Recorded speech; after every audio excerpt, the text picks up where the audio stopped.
Hi and welcome to Danklord vs Games. My name is Kevin and today I'll be reviewing the game Hellblade, Senua's Sacrifice made by Ninja Theory.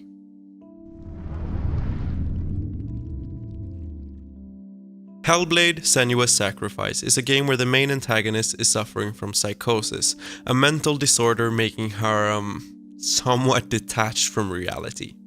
Besides psychosis, Senua makes it clear she's suffering from something else. She believes she's cursed with the darkness that plagues everyone around her, and Senua's father makes sure to keep her safe by isolating her from the village at an early stage of her presumable teenage life.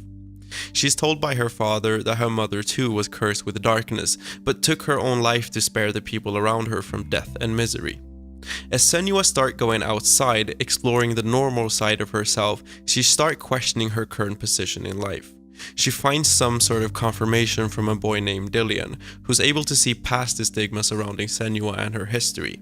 She's capable of so much more than being locked up, hidden away from humanity, and now, with Dillian, she's found love.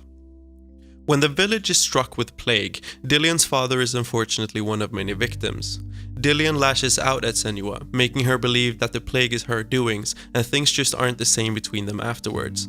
Dillian later gets sacrificed to the gods, and Senua is convinced his soul is being tortured in hell due to the anger and hate surrounding his father's death.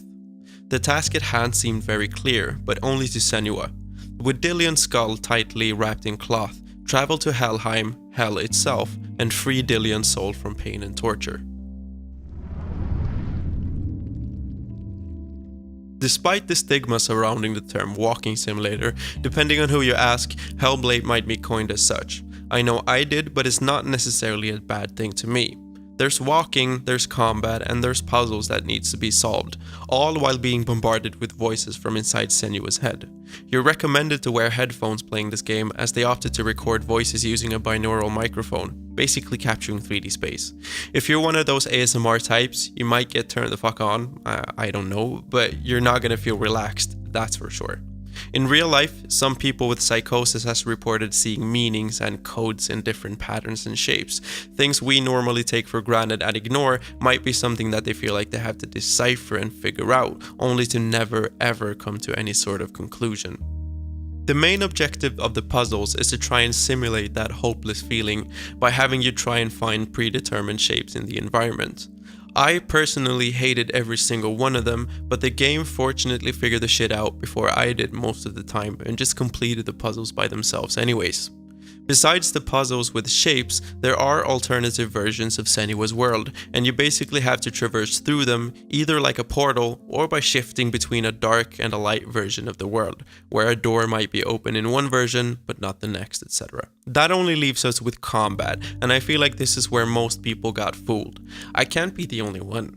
I thought Hellblade would focus more on combat than it actually did. I chose to go with having the difficulty set on automatic, and I'm pretty sure the game started to fuck with me as much as it possibly could towards the end. My combat scenes didn't look anywhere near the footage I've seen of the game before. Mine looked more intense and felt intense as fuck, but only the first few hours of combat was enjoyable, the rest was tedious. First of all, the game could be called Hellblade, Psychosis Simulator, and you'd be none the wiser, because that's exactly what the game is supposed to be. It wasn't made to revolutionize combat, graphics, or story, but to try to dive deeper into the minds of those suffering from psychosis. I guess it's okay, I just didn't expect that after the game was publicly announced. I thought I'd be getting difficult combat mechanics and exploration with incredible mocap and voice acting as a bonus. Instead I got this, a psychosis simulator with incredible voice acting, annoying as fuck puzzles, and cramp-inducing combat scenes. Some of the fights felt scripted, and I know for a fact one or two of them are scripted as such as you'll never win, but I hated them for having me go through what I felt like was 20 or 30 minutes of smashing my controller, only to have me die because I was apparently supposed to.